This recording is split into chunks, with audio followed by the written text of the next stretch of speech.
Dueling Wizards by Stephen Meehan.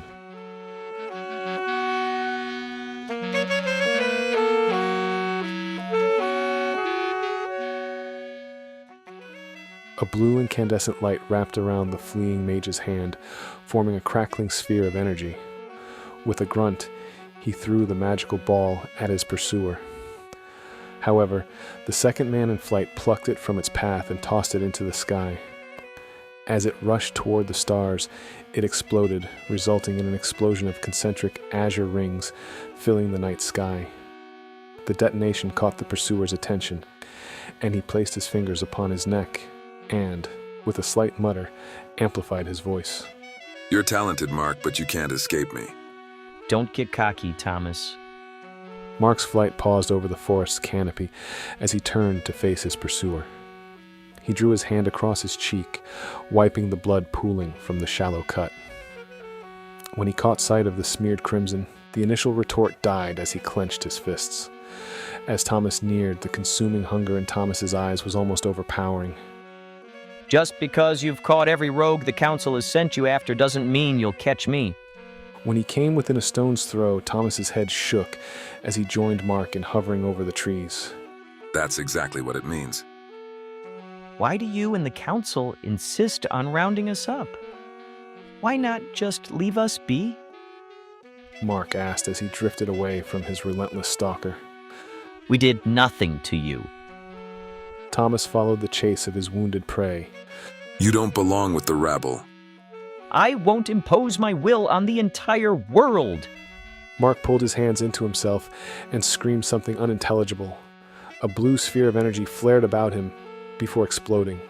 The power of the explosion tore trees from the ground, flinging them in every direction. Thomas crossed his arms in front of his face as he said, Hen Fain! Desrin! A soft reddish energy enveloped him as he watched the once living shrapnel tear through the grove. When a tree raced toward him, it sailed right through him, as if he wasn't there. As a calm settled around them, Thomas glided towards Mark. That was impressive for a rogue. Who taught you this level of control? The arrogance of the council, Mark said, as another blue sphere formed around him. Thomas closed the distance and touched the barrier. Yet instead of collapsing, it held like a brick wall. This spell is advanced, beyond what one could come up with independently. Who has been sheltering you? the level of arrogance. Mark said as his head began searching the forest. I think your pride even rivals that of the council. I've never failed, and I never will. From within his protective bubble, Mark's stance shifted into something more defensive. For everything, there is a first. Thomas's hands flew into motion and fear drained the color from Mark's face. He recognized the runes the other wizard traced in the air. He recognized the purpose behind the spell the hunter was working. Mark plummeted to the earth, muttering his own spell. When his barrier vanished, Mark leapt back into the sky and started tracing his own series of runes. As he finished tracing the last one, he drew in a deep breath and threw his arms out. Instantly, his cape billowed out, growing in size and gaining the definition that only bone could provide. In the blink of an eye, the cape completed its transformation, and a massive set of wings pounded against the earth, propelling Mark toward the clouds. The sudden transition back to flight shocked Thomas, and he lost track of the spell he'd been working.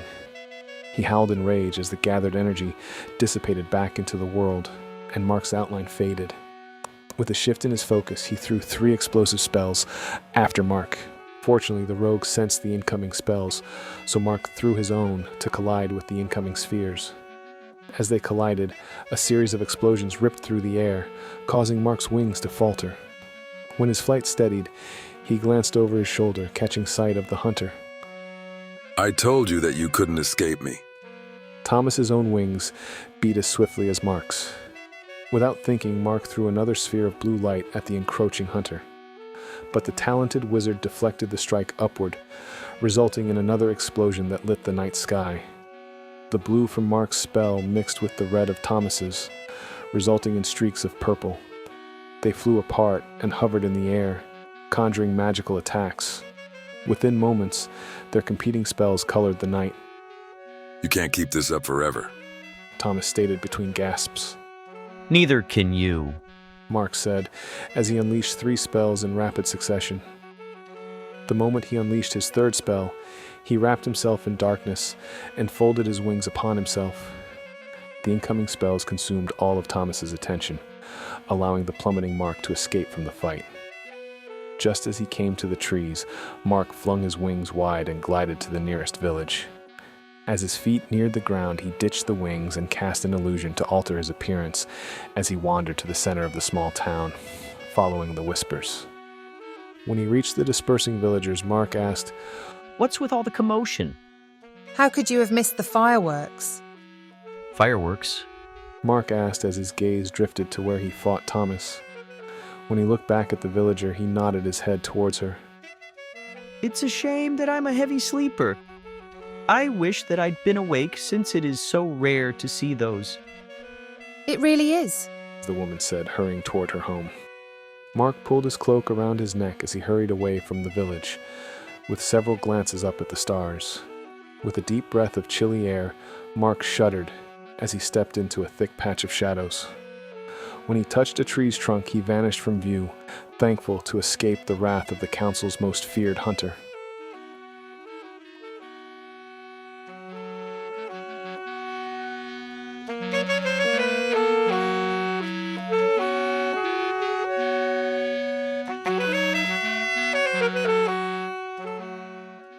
With that, our story concludes. I hope you've enjoyed today's reprieve from your daily grind. If you like the vibe, hit that like button, drop a comment, and subscribe if you haven't already, because every bit helps get this channel spread to those who require a momentary chance to unwind. I'll see you for the next tale, my friends.